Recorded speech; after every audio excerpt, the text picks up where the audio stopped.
με αφορμή σχετικές φήμες που κυκλοφόρησαν, να ξεκαθαρίσω ότι καμιά απολύτως παρέμβαση του κεντρικού κρατικού μηχανισμού δεν έγινε σε οποιοδήποτε φράγμα στην περιοχή που να προκάλεσε οποιαδήποτε ανακατεύθυνση των υδάτων.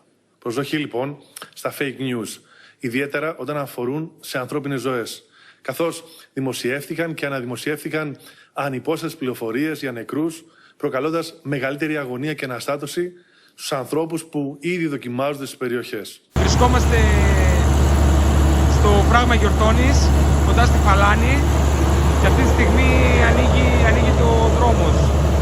Εδώ από το ανάδρομο που συνδέει τη Γιορτώνη μαζί με τη Φαλάνη. Λίγα λόγια θα μας πει ο κύριος που είναι ο πρόεδρος της τουριστικής κοινότητας Φαλάνης Δάσου Χωρίου, ο κύριος Κώστας Λικούρας. Πείτε μας, κύριε Κώστα. Μετά από συντονισμένες ενέργειες της περιφέρειας του Δήμου και των βουλευτών του νομού Λάρισσας, η κοινότητα Φαλάνης προέβησε άνοιγμα του δρόμου του φράγματος Γιορτώνης για τον αποπλωσματισμό αρκετά όγκο νερό, το οποίο κοντράρει και δημιουργεί προβλήματα στην πόλη της Λάρισσας και κατά επέκταση ίσως στο Δασοχώρι και στη Φαλάνη αν αφήναμε τον δρόμο κλειστό.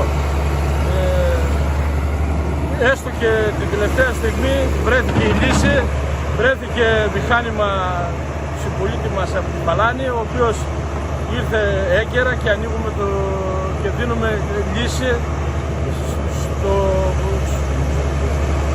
πολύ σοβαρό πρόβλημα που έχει δημιουργηθεί μετά από το μεγάλο όγκο νερών που έρχονται στη Λάρισα από Τρίκαλα και κατά επέκταση από όλη τη Θεσσαλία.